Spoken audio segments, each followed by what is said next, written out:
સ્થાનિક સ્વરાજના જંગની વચ્ચે એઆઈએમઆઈએમના અધ્યક્ષ અસદુદ્દીન ઓવૈસી ગુજરાતની મુલાકાતે આવી પહોંચ્યા છે। ઓવૈસી ગત મોડી રાત્રે સુરત એરપોર્ટ પહોંચ્યા હતા।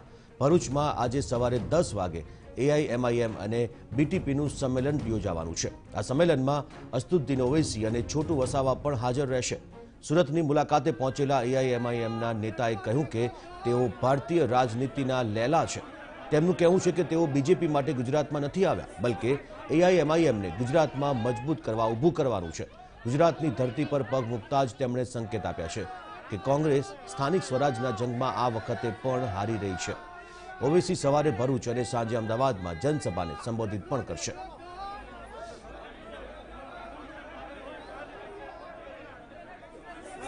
मैंने पहले भी कहा कि मैं भारत की राजनीति की लैला हूं, तो सबको अपना अपनी बात रखने का इख्तियार है।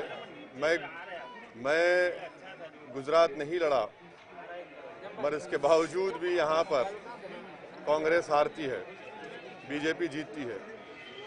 यहां पर पार्लियामेंट के चुनाव में हम नहीं लड़े, तो फिर इसका ये आपके सवाल का जवाब यही है।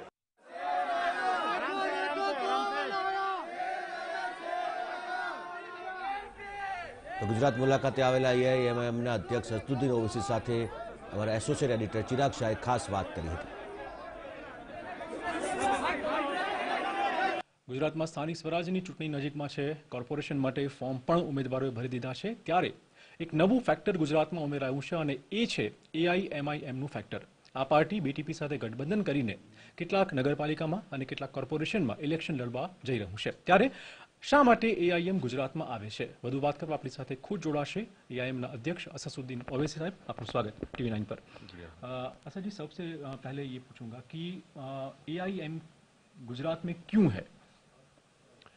नहीं, हम गुजरात में जो आज आए हैं इसका पूरा क्रेडिट जाता है छोटू भाई वसावा साहब की बीटीपी पार्टी को, क्योंकि हमारी उनसे बातचीत हुई थी और उन्होंने हमसे कहा कि आप आइए इधर और हम लोग मिल के काम करते हैं। और ये टाइम आ चुका है इस देश में कि माइनॉरिटी हो, ट्राइबल हो, दलित हो, जो पिछड़ा तबका हो, संविधान में जो सबको जो राइट्स दिए गए हैं वो हम सबको ये टाइम बहुत ज़रूरी, सबको मिलकर जद्दोजहद करना पड़ेगा, आगे बढ़ना पड़ेगा।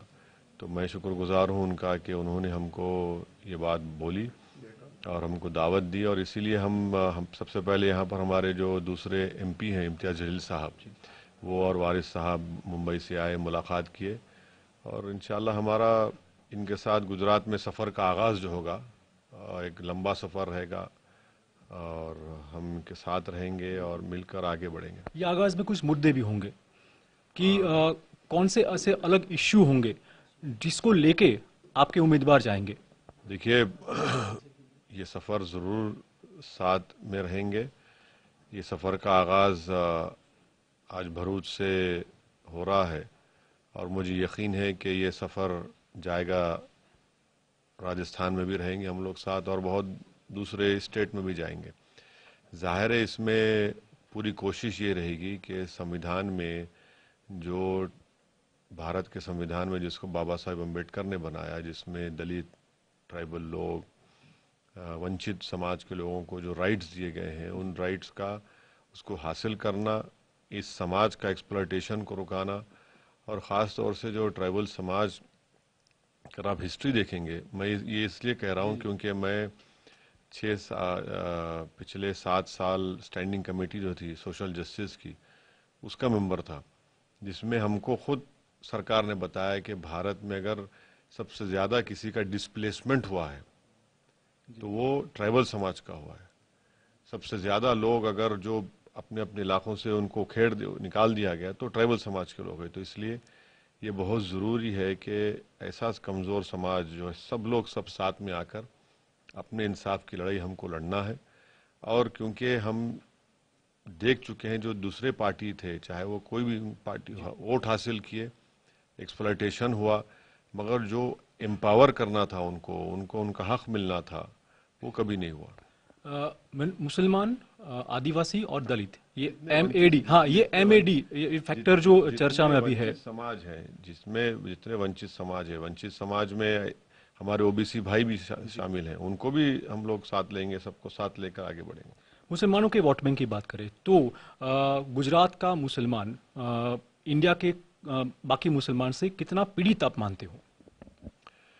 देखिए, अगर आप एम्पिरिकल डेटा देखेंगे, आप 2011 का सेंसस देखेंगे और जिसमें लिटरेसी रेट, इलिटरेसी रेट देखेंगे तो सबके सामने है।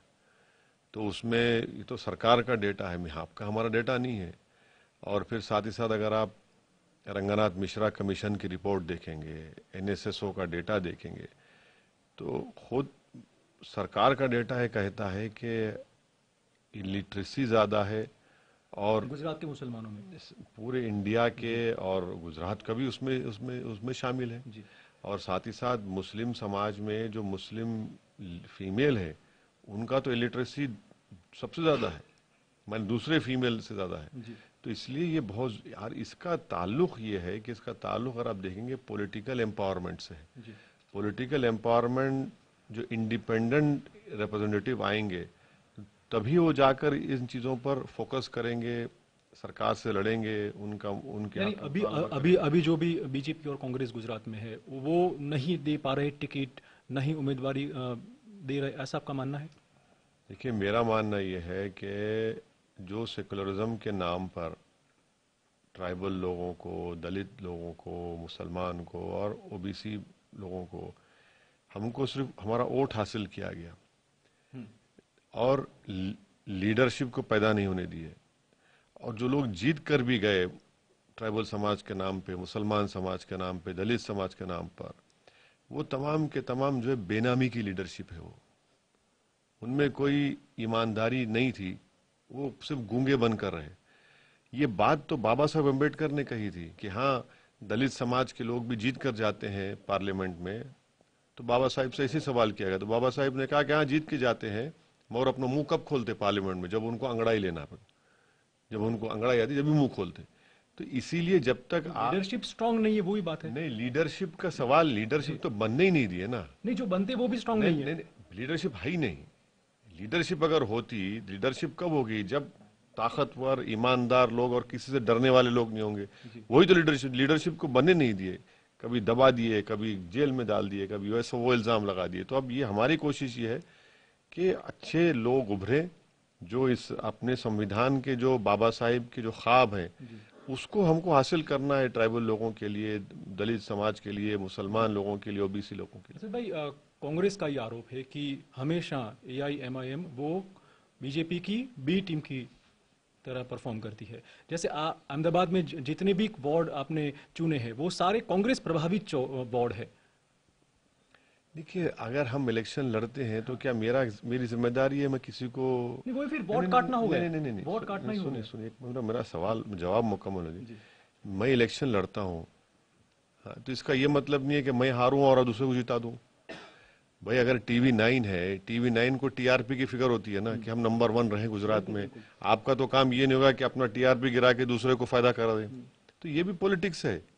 और रहा सवाल के हम वोट काटते हैं, ये बताइए गुजरात में आप 4%, 5% वोट से सत्ता में नहीं आ सकते। क्यों नहीं आ सकते आप? कहाँ जाता है वोट वो? और फिर यहाँ पर इतने सालों से बीजेपी की सरकार बन रही है। मैं एक इलेक्शन नहीं, मैं तो इलेक्शन नहीं लड़ा ना। मैं इलेक्शन लड़ा ही नहीं तो भी जीत रही बीजेपी। मैं जहां हम इलेक्शन नहीं लड़ते वहां बीजेपी जीत जाती है। जहां हम इलेक्शन लड़ते हैं और हमारे लड़ने की वजह से भी बीजेपी को फायदा नहीं होता है, जैसे हम बिहार में हम 20 सीट लड़े, 20 में 5 हम जीते, 9 पे तो महागठबंधन जीत गया और 6 पे एनडीए जीता। लोकसभा के इलेक्शन नहीं तो पूरा लोकसभा सीट गुजरात। आपके हैदराबाद में भी भाजपा ने सेंध मारी जहां पे आपका वर्चस्व था। ना, देखिए, आप लोग स्टडी नहीं करते। हमारा जितना नंबर था वो नंबर तो हम पूरा निकाल लिए। जहां पर अमित शाह आए वो वार्ड हम जीते, वो बीजेपी का वार्ड था। जहां पर योगी गए कुछ दाल नहीं गली, जहां पर नड्डा गए कुछ नहीं हुआ, वो दूसरी जगह जाकर जीत गए। हम खड़ा कितने किए? 51 खड़ा किए, 51 में 44 जीत गए।